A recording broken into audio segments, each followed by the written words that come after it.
Excellency नमस्कार। आपके remarks के लिए बहुत बहुत धन्यवाद। एक्सेलेंसी, कोविड-19 से फिनलैंड में हुई जानहानि के लिए पूरे भारत की ओर से मेरी हार्दिक संवेदनाएं। आपके नेतृत्व में फिनलैंड इस पैंडेमिक को कुशलता से हैंडल किया है, इसके लिए मैं आपको बधाई देता हूं।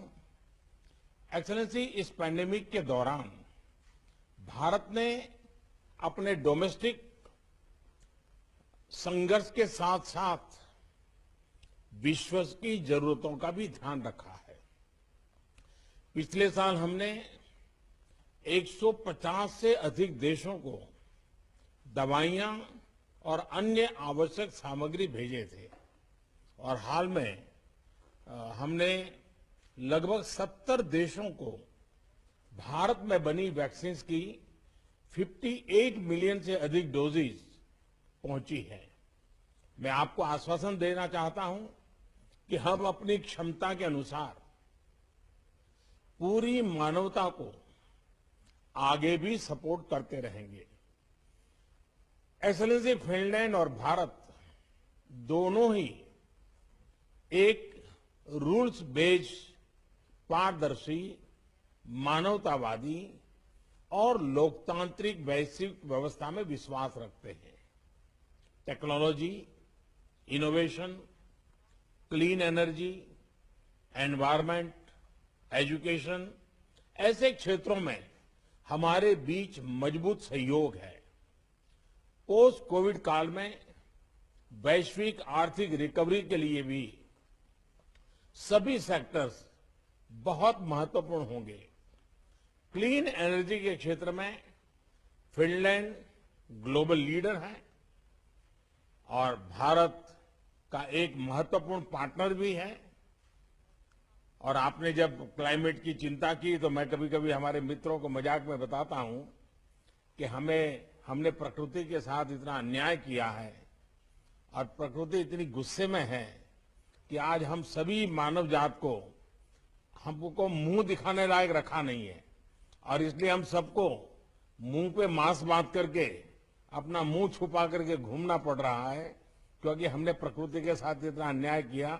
ये मैं अपने साथियों के बीच में मजाक में कभी कभी बताता रहता हूं। भारत में हमने क्लाइमेट संबंधी उद्देश्यों की प्राप्ति के लिए महत्वाकांक्षी लक्ष्य निर्धारित किए हैं। रिन्यूएबल एनर्जी में हमने 2030 तक 450 गीगावाट इंस्टॉल कैपेसिटी का लक्ष्य रखा है। अंतर्राष्ट्रीय सहयोग बढ़ाने के लिए हमने इंटरनेशनल सोलर अलायंस और coalition for disaster resilient infrastructure जैसे इनिशिएटिव भी लिए हैं। मैं फिनलैंड को आईएसए, आईसा और सीडीआरआई में जुड़ने का आग्रह करता हूं।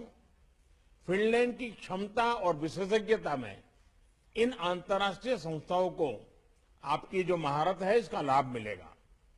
एक्सेलेंसी, फिनलैंड न्यू और emerging technologies, digital infrastructure, education और स्किल डेवलपमेंट के क्षेत्र में भी अग्रणी स्थान रखता है।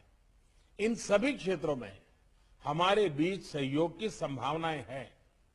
मुझे प्रसन्नता है कि आज हम आईसीटी, मोबाइल टेक्नोलॉजी और डिजिटल एजुकेशन के क्षेत्र में एक नई पार्टनरशिप घोषित कर रहे हैं।